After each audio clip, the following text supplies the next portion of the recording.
Welcome back friends.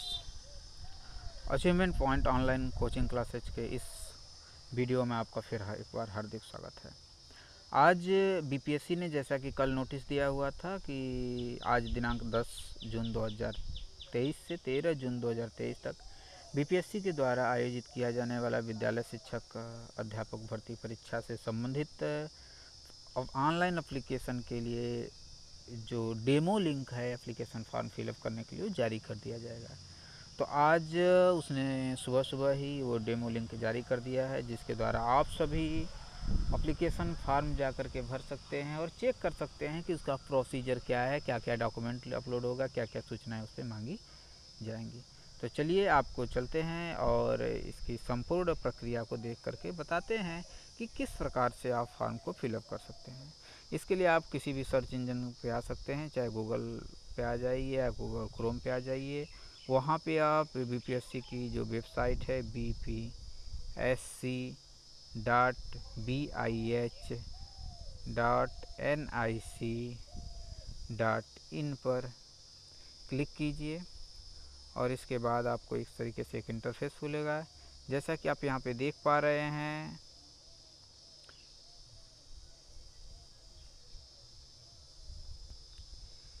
यहाँ पर starting में ही ये चीज़ें दिखाई गई है कि किस आपको फॉर्म को फिलअप करना है। तो आइए यहाँ पे ऑनलाइन लिंक अप्लाई ऑनलाइन में चलते हैं। अप्लाई ऑनलाइन पे क्लिक करते हैं। यहाँ पे आपको ऑनलाइन एप्लीकेशन से संबंधित चीज़ें दे दिया गया है कि यह use the following links to submit your online application BPSC online application. इस पर क्लिक करते हैं। क्लिक करने के बाद आपको पूरा फॉर्म ओपन हो जाएगा आपके सामने और आप फॉर्म में देख सकते हैं कि किस प्रकार से क्या क्या सूचनाएं आपसे मांगी जा रही हैं। तो आइए देखते हैं। यहाँ पे अब फिर आपका बीपीएससी का ऑनलाइन रजिस्ट्रेशन का कॉलम खुला है। यहाँ पे एडवर्टाइजमेंट नंबर दिया हुआ है, demo name of the examination, demo teacher recruitment examination, online application start date 10/6/2023 और एंड डेट 13/6/2023। यानी कि जो डेमो रजिस्ट्रेशन की यह एप्लीकेशन की प्रोसेस जो अभ्यर्थियों को समझने के लिए वह 10 से स्टार्ट हुआ है, 13 को समाप्त हो जाएगा। आप यहाँ पे क्लिक टू अप्लाई यानी कि अप्लाई ऑनलाइन पे क्लिक करेंगे और अप्लाई ऑनलाइन पे आप जैसे ही क्लिक करते हैं आपके सामने एक पूरा फॉर्म खुल जाएगा। इस तरीके से आपके सामने रजिस्ट्रेशन फॉर्म का पूरा डेमो खुल गया हुआ है। इस डेमो को आप देख सकते हैं किस तरीके से यहाँ पे डेमो दिया हुआ है। और यहाँ पे आपको अपना फर्स्ट नेम डालना है, कैंडिडेट का फर्स्ट नेम हो गया, यहाँ इसमें मिडिल नेम हो गया और यहाँ पे लास्ट नेम हो गया। इसके बाद इस कॉलम में आपको फादर्स नेम डालना है। फादर्स नेम डालने के बाद आपको आगे बढ़ना है, जिसमें फिर आपको जो विवाहित महिलाएं हैं उन विवाहित महिलाओं के लिए अपने हस्बैंड का नेम देना है। फिर मदर्स नेम सभी लोगों के लिए कंपलसरी है। इसके बाद आपको एक आईडी सेलेक्ट करना है। आईडी में आपको लिए 3 ऑप्शन है, इस चीज़ों को ध्यान से समझिएगा। एक आपको आधार नंबर है, सेकेंड पैन नंबर है, थर्ड ड्राइविंग लाइसेंस है। इसमें जो कैंडिडेट आधार नंबर यहाँ पे सेलेक्ट करेंगे और इस कॉलम में आधार नंबर फिल करेंगे उन लोगों को 200 रुपया एक्स्ट्रा चार्ज नहीं देना पड़ेगा। यदि कोई ऐसा कैंडिडेट है जो यहाँ आधार नंबर सेलेक्ट नहीं करते हैं, पैन कार्ड नंबर या ड्राइविंग लाइसेंस नंबर सेलेक्ट करते हैं, उनको 200 रुपया बायोमेट्रिक अटेंडेंस के लिए एक्स्ट्रा चार्ज भी देना पड़ेगा। इसके बाद आपको आधार नंबर भरना कंपलसरी है। जहाँ पे 12 डिजिट का जो आधार नंबर है उसको फिलअप करना है। इसके बाद अपलोड आधार पीडीएफ यानी कि आधार कार्ड की पीडीएफ भी बना करके आपको अपलोड करना है। नेक्स्ट कॉलम में फिर आगे बढ़ते हैं हम लोग। आगे देखते हैं। आगे आपको यहाँ पे है कि are you citizen of India, यानी यस आर नो। अगर आप यस हैं तो यस को कॉलम को फिलअप कर सकते हैं, नो है तो नो को कॉलम कर सकते हैं। फिर है are you are permanent resident origin in India, यानी यस है तो यस को आप कॉलम फिलअप कर सकते हैं, नो है तो नो। यदि आप यस करते हैं तो आपको inter permanent residence certificate details डालना पड़ेगा, यानी कि सर्टिफिकेट का नंबर भी डालना पड़ेगा और इसका डेट भी आपको फिलअप करना पड़ेगा। किस चीज़ का? उस रेजिडेंट का, यानी कि निवास प्रमाण पत्र का संख्या भी आपको फिलअप करना पड़ेगा। इसके बाद आगे आते हैं आपको अपलोड परमानेंट रेजिडेंस सर्टिफिकेट, यानी कि आपको पीडीएफ कॉपी में अपने निवास प्रमाण पत्र की भी अपलोड करना है। तो 2 डॉक्यूमेंट अभी तक आपको अपलोड करने के लिए मिला। एक तो आपको हो गया आधार कार्ड की फ़ोटोकॉपी, यानी कि आधार कार्ड आपको अपलोड करना है, उसका डिटेल्स देना है। सेकेंड, आपको आवास प्रमाण पत्र यानी कि निवास प्रमाण पत्र का सर्टिफिकेट नंबर और इसका इशू डेट डालना है, और साथ ही साथ उसको अपलोड भी करना है। नेक्स्ट कॉलम में हम आगे बढ़ते हैं। Are you belong to any reserve category, yes और नो। यदि नो करते हैं तो कोई बात नहीं, अगर आप यस करते हैं तुरंत आपसे पूछा जाएगा कि आप किस से बिलोंग करते हैं, यानी if yes then select the category code. EWS है तो आप EWS सेलेक्ट करिएगा, SC हैं तो SC सेलेक्ट करिएगा, ST हैं तो ST करिएगा, EBC तो ABC, BC हैं BC। आप जिस भी कैटेगरी के इसमें से हैं उस कैटेगरी का कास्ट नेम आपको यहाँ पे फिलअप करना पड़ेगा, जो भी ABCD आपका है। उसको फिलअप करने के बाद आप फिर क्या करना होगा कि आपको उसके सर्टिफिकेट का नंबर डालना पड़ेगा और उसका इशू डेट भी डालना पड़ेगा, और साथ ही साथ वह सर्टिफिकेट आपको PDF में अपलोड भी करना पड़ेगा। यानी कि फर्स्ट आपको अपलोड करने के लिए हो गया आधार कार्ड, सेकेंड हो गया आवास प्रमाण पत्र यानी निवास प्रमाण पत्र, थर्ड हो गया आपको कास्ट के लिए, कास्ट का जो रिजर्वेशन चाहते हैं कास्ट को अपलोड भी करना पड़ेगा। अब आगे आते हैं, आगे है मैरिटल स्टेटस यानी कि वैवाहिक स्थिति, मैरिड अनमैरिड जो भी है आप कुछ भी डाल सकते हैं। आगे बढ़ते हैं, जेंडर मेल फीमेल या थर्ड जेंडर जो भी चीज़ें हैं आप उसको फिलअप कर सकते हैं। फिर है are you grand son grand daughter of freedom fighters as per advertisement, यदि आप स्वतंत्रता सेनानी के ग्रैंड सन या ग्रैंड डॉटर हैं तो यस और नो क्लिक करना होगा आपको। यदि आप यस करते हैं तो फिर आपको वही चीज़ है कि आपको फिर सर्टिफिकेट नंबर उसका इशू डेट डालना पड़ेगा और उसको अपलोड भी करना पड़ेगा। नो डालते हैं तो कोई बात नहीं है। फिर रहा है कि आगे are you person with benchmark disability, यदि आप डिसेबल हैं तो उसके यस और नो करिएगा। यदि यस हैं तो यस में किस प्रकार के हैं यहाँ पे दीजिए, BPSC मेरे द्वारा दी गई दिव्यांगता का पुनः परीक्षण करवा सकता है जिसके आधार पर मेरी दिव्यांगता ही मान्य होगी, इससे मुझे कोई आपत्ति नहीं होगी। यानी कि आप यस कर रहे हैं तो आपको ये समझना होगा कि आपके पास जो सर्टिफिकेट है केवल वही वैलिड नहीं होगा, बल्कि BPSC के द्वारा पुनः उसकी जांच कराई जाएगी, मेडिकल आपका वैल्यूएशन कराया जाएगा। जो आपकी मेडिकल बोर्ड जो BPSC की वह जो दिव्यांगता आपको देगी वही वैलिड होगी। फिर उसका नंबर डालना है, उसको इशू डेट डालना है, उसको अपलोड करना है। यदि आपको स्क्राइब की ज़रूरत है जो डिसेबल हैं तो उसे यस और नो कर सकते हैं।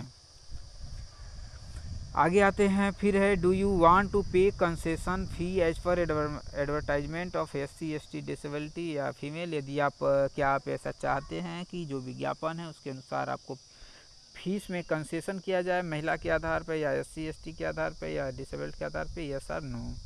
यदि आप यस करते हैं तो फिर आपको उसके अनुसार फ़ी देना पड़ेगा।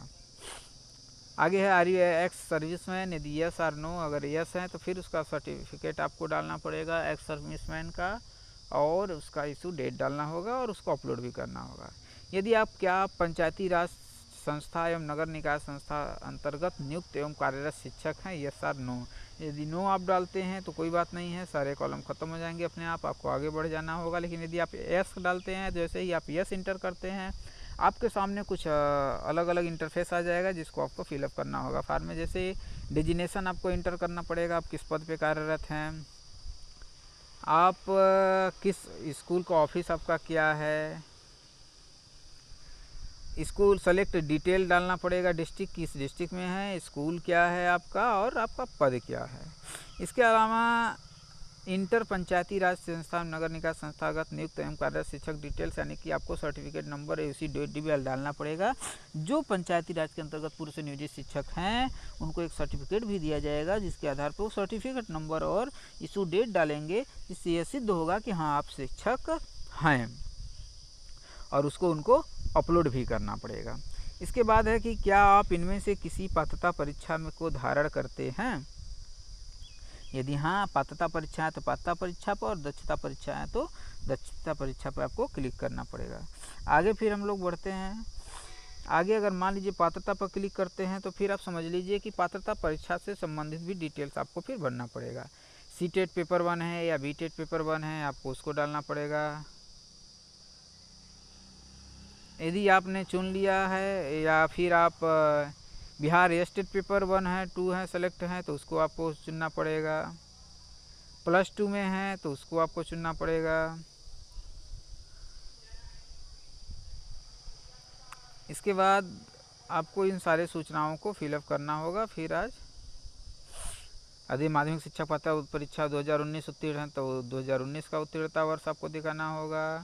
आप वाणिज्य संकाय के लिए माध्यमिक शिक्षक पात्रता परीक्षा 2022 है तो उसके लिए होगा, यानी कि जो वाणिज्य संकाय का भी रिजल्ट आने वाला है आजकल में, उनके लिए भी यहाँ पे मौके दिए गए हैं, या अन्य अदर कैटेगरी आपको डालना पड़ेगा।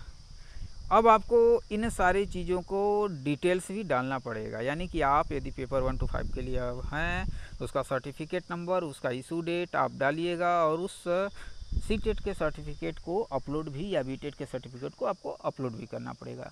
1 to 5 के लिए अलग हो गया, 9th 10th के लिए अलग हो गया, और 11th 12th के लिए अलग हो गया। इन सभी के लिए अलग अलग सर्टिफिकेट नंबर, उसका इशू डेट भी इंटर करना होगा, और उसका PDF अपलोड भी करना पड़ेगा।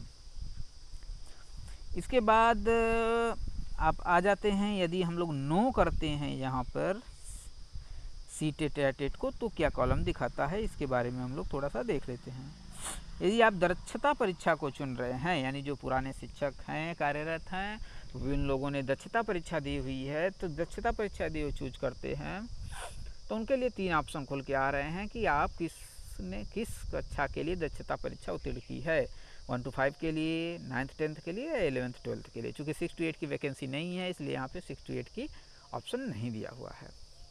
अब जिस चीज़ के लिए आपने क्वालिफाई किया है उसका सर्टिफिकेट नंबर उसको चूज करिए, और उसके आधार पर सर्टिफिकेट नंबर और इशू डेट आपको डालना पड़ेगा।